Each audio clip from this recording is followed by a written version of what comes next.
নমস্কার প্রিয় দর্শক, চালকহীন মেট্রো পেতে চলেছে কলকাতা। শুরু হয়েছে তার ট্রায়াল রান, আর ট্রায়াল রান সফল হতেই চূড়ান্ত হয়েছে এই সকল রুট। বন্ধুরা, শুনতে অবাক লাগলেও এটাই বাস্তব হতে চলেছে, অর্থাৎ চালক ছাড়াই ট্রেন ছুটে যাবে। তবে এটা অবশ্য মেট্রো রুটে ঘটবে বলে খবর। সম্পূর্ণ আপডেটটিতে যাওয়ার পূর্বে আজকের ভিডিওটির আরও দুটি বিশেষ আপডেট জানাবো।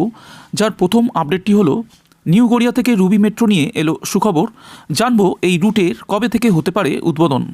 কলকাতার বুকে নতুন করে মেট্রো রেল পরিষেবা পৌঁছে দেওয়ার ক্ষেত্রে যে রুটটির কথা না বললেই নয়, সেটা হলো নিউ গড়িয়া থেকে রুবি। গত কয়েক বছর ধরে এই রুটের মেট্রো রেল পরিষেবার জন্য অপেক্ষায় বসে রয়েছেন তিলোত্তমার বাসিন্দারা। এমনকি একাধিকবার এখানকার এই মেট্রো পরিষেবা চালু হওয়ার জল্পনা তৈরি হয়েও হয়নি। তবে এবার আশা করা হচ্ছে চালু হয়ে যাবে এই গুরুত্বপূর্ণ এই রুটের মেট্রো পরিষেবা। নিউ গড়িয়া থেকে রুবি পর্যন্ত মেট্রো রেল পরিষেবার জন্য সব রকম কাজ সেরে ফেলার পাশাপাশি 1 বছর আগে রেলওয়ে সেফটি কমিশনারের ছাড়পত্র পাওয়া গিয়েছে। এর পাশাপাশি এই মেট্রো রেল পরিষেবা চালু হওয়ার জন্য একাধিকবার সরকারি তৎপরতা লক্ষ্য করা গিয়েছে। কিন্তু তারপরেও উদ্বোধন না হওয়ায় শহরের বাসিন্দাদের মধ্যে তৈরি হয়েছে হতাশা। তবে এবার মনে করা হচ্ছে খুব তাড়াতাড়ি উদ্বোধনের মুখ দেখবে নিউ গড়িয়া থেকে রুবি মেট্রো পরিষেবা। নিউ গড়িয়া থেকে রুবি পর্যন্ত মেট্রো রেল পরিষেবা চালুর বিষয়ে এই মুহূর্তে যা জানা যাচ্ছে, তাতে মনে করা হচ্ছে সামনেই লোকসভার নির্বাচন, আর সেই লোকসভার নির্বাচনকে পাখির চোখ করে তার আগেই উদ্বোধন হয়ে যেতে পারে এই গুরুত্বপূর্ণ মেট্রো রেল পরিষেবা। এই রুটটিতে রেলওয়ে সেফটি কমিশনারের আগে যে ছাড়পত্র দিয়েছিল তার মেয়াদ শেষের দিকে হলেও নতুন করে ছাড়পত্র নিয়ে সিগন্যালিং ব্যবস্থার উন্নয়ন করে কম সময়ের ব্যবধানে মেট্রো চালানোর বিষয়ে উদ্যোগ নিচ্ছে বলে জানা গিয়েছে। অন্যদিকে বিভিন্ন সূত্রে লোকসভা ভোটের আগেই নিউ গড়িয়া থেকে রুবি মেট্রো পরিষেবা চালু হওয়ার খবর মিললেও উদ্বোধনের বিষয়টি পুরোপুরিভাবে রেল মন্ত্রকের বিচারাধীন বলেই জানা যাচ্ছে। বন্ধুরা, আজকের ভিডিওর দ্বিতীয় আপডেটটি হলো দক্ষিণেশ্বর প্ল্যাটফর্মের সম্প্রসারণের প্রয়োজন আছে। এটা এখন অনুভব করছেন মেট্রোর কর্তা থেকে ইঞ্জিনিয়াররা। কলকাতা মেট্রোর এখন সরাসরি কবি সুভাষ থেকে দক্ষিণেশ্বর পর্যন্ত যায়, বিপরীত দিকেও তাই ঘটে। কিন্তু এই পরিষেবা যাতে নিরবচ্ছিন্ন রাখা যায়, কোনো ব্যাঘাত না ঘটে, সেটার জন্য দক্ষিণেশ্বর মেট্রো স্টেশনের প্ল্যাটফর্মের দৈর্ঘ্য বৃদ্ধির প্রয়োজন আছে, এমনটাই মনে করেন মেট্রোর ইঞ্জিনিয়াররা। এই আবহে প্ল্যাটফর্ম সম্প্রসারণের করার জন্য প্রয়োজনীয় জমির যোগান পেতে চায় মেট্রো রেল। তাই এবার রাজ্য সরকারের ওপরেই ভরসা করছেন মেট্রো রেল কর্তৃপক্ষ। এদিকে নির্মাণে ত্রুটি ছিল বলে একটি তথ্য উঠে এসেছে, আর তার জন্যই কলকাতা মেট্রোর নোয়াপাড়া থেকে দক্ষিণেশ্বর পর্যন্ত অংশে নানান সমস্যা দেখা দেয় বলে সূত্রের খবর। কখনো বড়নগর স্টেশন ছেড়ে ট্রেন দক্ষিণেশ্বরে ঢোকার মুখে সিগন্যাল সমস্যা হয়, আবার কখনো দক্ষিণেশ্বর স্টেশনে ঢোকার মুখে থার্ড লাইনের গোলমাল হওয়ার জেরে মেট্রো পরিষেবায় ব্যাঘাত ঘটে। তাই বিষয়টি সরজমিনে তদন্ত করেন মেট্রোর অফিসার এবং ইঞ্জিনিয়াররা। তারা গোটা বিষয়টি দেখে সিদ্ধান্তে এসেছেন এই স্টেশনে মেট্রো রেলের প্ল্যাটফর্মের দৈর্ঘ্য অনেকটা বাড়াতে পারলে নির্দিষ্ট কিছু যন্ত্রাংশ সুন্দরভাবে কাজ করবে, আর তাতেই পরিষেবা নির্বিঘ্নে দেয়া যাবে। অন্যদিকে এই বিষয়টি নিয়ে বৈঠক হয় কলকাতার মেট্রো ভবনে। বৈঠক শেষে এই প্রসঙ্গে কলকাতা মেট্রোর জেনারেল ম্যানেজার পি উদয় কুমার রেড্ডি জানিয়েছেন, দক্ষিণেশ্বর মেট্রো স্টেশনের প্ল্যাটফর্মকে আরও 90 মিটার বাড়িয়ে দেওয়ার প্রয়োজন দেখা দিয়েছে। স্টেশনটি এলিভেটেড হওয়ার জন্য পিলার বসিয়ে তার ওপর প্ল্যাটফর্মের সম্প্রসারণ করতে হবে। তবে তার জন্য কিছুটা জমি লাগবে। এ ব্যাপারে রাজ্য সরকারের কাছে সেই জমি চেয়ে আবেদন করা হয়েছে।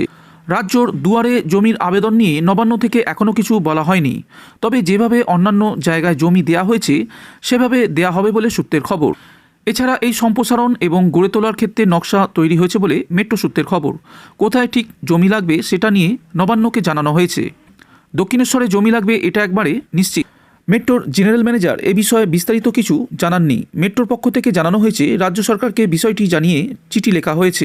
এই বিষয়ে রাজ্য সরকারের পক্ষ থেকে কোনো জবাব মেলেনি বলে জানিয়েছে মেট্রোর কর্তারা। তবে রাজ্যের পক্ষ থেকে সহযোগিতা পাওয়ার ব্যাপারে তারা আশাবাদী। চলুন বন্ধুরা, এবার যাওয়া যাক আজকের ভিডিওর শেষ আপডেটটির দিকে।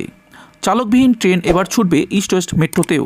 দেশের মধ্যে দ্বিতীয় শহর হয়ে উঠতে চলেছে কলকাতা, যেখানে চালক ছাড়াই মাটির নিচে বা ওপরে চলবে মেট্রো রেল। এখন দেশের মধ্যে একমাত্র দিল্লিতেই রয়েছে এই প্রযুক্তি।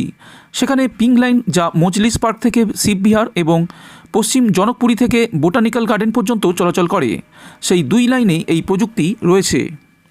এবার সেই একই প্রযুক্তি আসছে কলকাতার ইস্ট ওয়েস্ট মেট্রোতেও। এই প্রযুক্তি বসে গেলে কলকাতার পাতালপথে যাত্রী নিয়ে ছুটবে metro rail.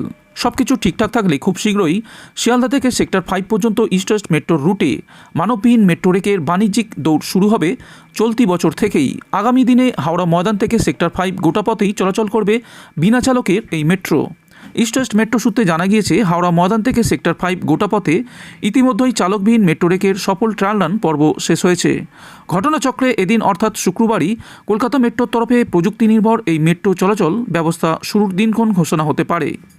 Automatic train operation বা এটিও প্রযুক্তির সাহায্যে এই পরিকল্পনা বাস্তবায়িত হতে চলেছে। এক্ষেত্রে কোনো মোটরম্যান কিংবা চালক ছাড়াই এক প্রান্ত থেকে অপর প্রান্তে ছুটবে মেট্রো রেল। শুধু তাই নয়, ভবিষ্যতে নিউ গড়িয়া থেকে এয়ারপোর্ট এবং জোকা মেট্রো রুটেও চালকবিহীন পরিষেবা চালু হবে। উল্লেখ্য, ইস্ট ওয়েস্ট মেট্রোর পরিকাঠামো সমকালীন নির্মাণ ও প্রযুক্তির মিশেলে গড়ে উঠেছে। গোটা রুটের সিগন্যাল ব্যবস্থা পরিচালিত হয় কমিউনিকেশন বেসড ট্রেন কন্ট্রোল বা সিবিটিসির মাধ্যমে।